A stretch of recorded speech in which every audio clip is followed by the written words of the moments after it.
मृतकों की संख्या जो अभी 15 मिनट पहले मैंने 70-72 बताया था, वो बढ़कर 121 हो गई है। अभी अभी दुखद। नेपाल पुलिस की तरफ से जो है वो बयान जारी करके बताया गया है कि सुबह के 7 बजे तक जो है मरने वालों की तादाद 121 तक पहुंच गई है। दूसरी बड़ी अपडेट ये है कि प्रधानमंत्री खुद जो है वो यहाँ से काठमांडू से अभी थोड़ी देर पहले वो यहाँ से हेलीकॉप्टर से टेक ऑफ कर चुके हैं जाजरकोट के लिए। वो पहले जाजरकोट जाएंगे, फिर उसके बाद वहां से रुकुम पश्चिम जाएंगे। जो भूकंप प्रभावित इलाके हैं उन दोनों जगहों का वो दौरा करेंगे। उनके साथ में एक मेडिकल टीम भी गई है और उनके साथ यहाँ से दवाइयां भी बहुत सारी भेजी गई, क्योंकि सबसे अधिक जरूरी इस समय हम्म। जाजरकोट और रुकुम में दवाइयों की है, अस्पतालों की, मेडिकल टीम की है, क्योंकि मेडिकल फैसिलिटी वहाँ नहीं होने से लोगों की जो मरने वालों की तादाद लगातार बढ़ती जा रही है। डॉक्टरों की संख्या काफी कम है।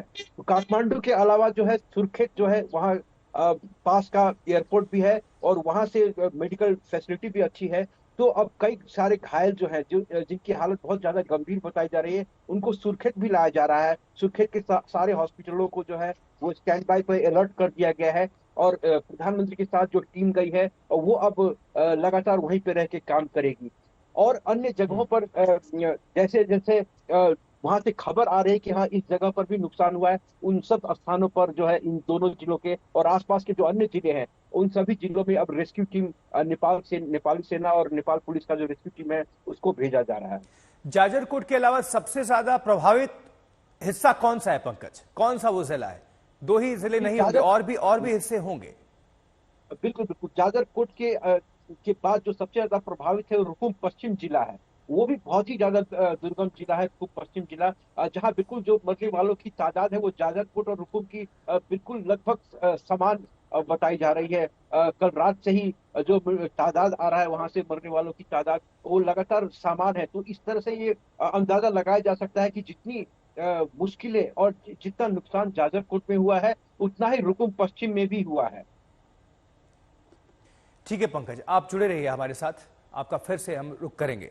लेकिन जिस तरह से ये आपदा आई और नेपाल डेंजर जोन में है, बार बार हर साल लगभग इस तरह के भूकंप के झटके महसूस किए जाते हैं, नुकसान बहुत ज्यादा हो जाता है जान माल का। ये तमाम आपको तस्वीरें दिखा रहे हैं और इसका असर दिल्ली एनसीआर समेत भारत के तमाम राज्यों में भी होते हैं। उत्तर प्रदेश, झारखंड, बिहार, मध्य प्रदेश तक ये झटके महसूस किए गए। लोगों में अफरा तफरी का माहौल, डर का माहौल देखा गया और फौरन वो अपने घर से बाहर निकलते हुए खुद को सुरक्षित बचाने के लिए भागे। एक आपको रिपोर्ट दिखाते हैं विस्तृत, जब ये झटके आए लोगों की क्या रिएक्शंस थे, क्या प्रतिक्रिया थी और कितना अब तक नुकसान हुआ। देखिए रिपोर्ट।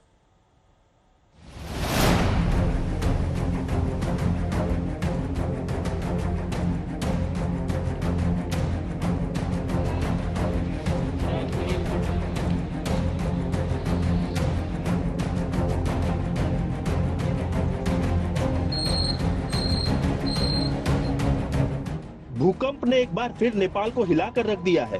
रात करीब 11:30 बजे जब लोग नींद के आगोश में डूबे ही थे कि अचानक धरती हिलने लगी।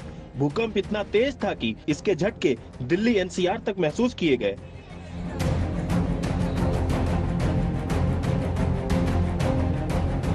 रिक्टर स्केल पर भूकंप की तीव्रता 6.4 दर्ज की गई है।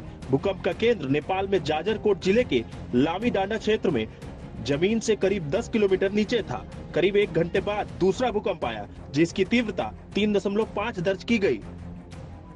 जाजरकोट काठमांडू से लगभग 500 किलोमीटर पश्चिम में है। भूकंप के झटके करीब 40 सेकंड तक महसूस किए गए। भूकंप के खौफ से सड़कों पर आए लोगों के चेहरों पर दहशत साफ नजर आ रही थी।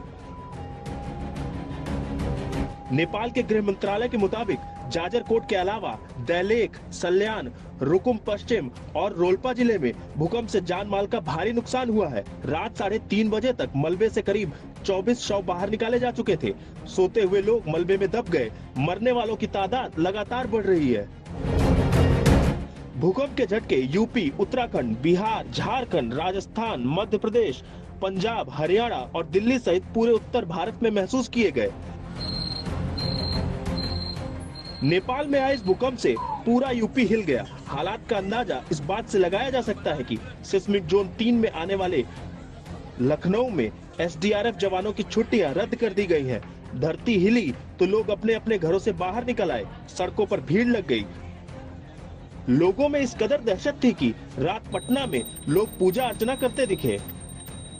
आप लोग को क्या क्या महसूस हुआ जिस वक्त झटके आए? लेटे हुए थे, अचानक से फैन वैन हिलने लगा, बेड वेड में अचानक से घबराहट सी हुई। तो फटाक से बाहर देखा सोसाइटी में सब नीचे आ गए। मैं भी नीचे दौड़ के आया। तो ये हम लोग सोने जा रहे थे, पहले तो पलंग हिलता हुआ दिखा, जी जी देन फैन एंड झूमर जी, और इतना ज़्यादा था 5.7 इंच की रिकॉर्ड किया गया है जी। और सब लोग भाग करके नीचे आए, सभी लोग परेशान हैं। वाटर बोतल हिलने लगी, फैन हिलने लगा। मैंने कहा ये हो क्या रहा है। फिर मैं बाहर आई, मैंने कहा लगता है भूकंप आ रहा है। फिर बाहर आई तो इन लोगों की आवाजें आ रही थी। फिर मैं भी नीचे उतर के आ गई हूँ। कब तक आप लोग? मैं बेड पे लेटी हुई थी, एकदम बेड ऐसे ऐसे तेज से हिलने लगा। मैं सिस्टर बराबर में सो रही थी, उसके मेरे पैर हिलाए जोर जोर से कि बहन वो भूकंप आ रहा है लगता है। बस फिर हम एकदम से बालकनी में निकल आए, इधर पूजा, इधर सारे एकदम शोर हो गया, चारों तरफ से शोर हो रहा था। फिर हम बालकनी में खड़े हुए, हम सोने की तैयारी कर रहे थे जब भूकंप आया, झटका सा लगा बहुत जोरदार। फिर डर के मारे हम घर के बाहर आ गए। 3 अक्टूबर को नेपाल में 1 घंटे के अंदर भूकंप के 4 झटके महसूस किए गए थे। इस भूकंप का असर भारत के साथ साथ चीन के भी कुछ इलाकों में महसूस किया गया है। नेपाल के गृह मंत्रालय के मुताबिक भूकंप के बाद फोन और मोबाइल टावर काम नहीं कर रहे हैं, जिससे सरकार को जानकारी जुटाने में मुश्किल हो रही है और बचाव और राहत कार्य प्रभावित हो रहा है। ब्यूरो रिपोर्ट, आज तक।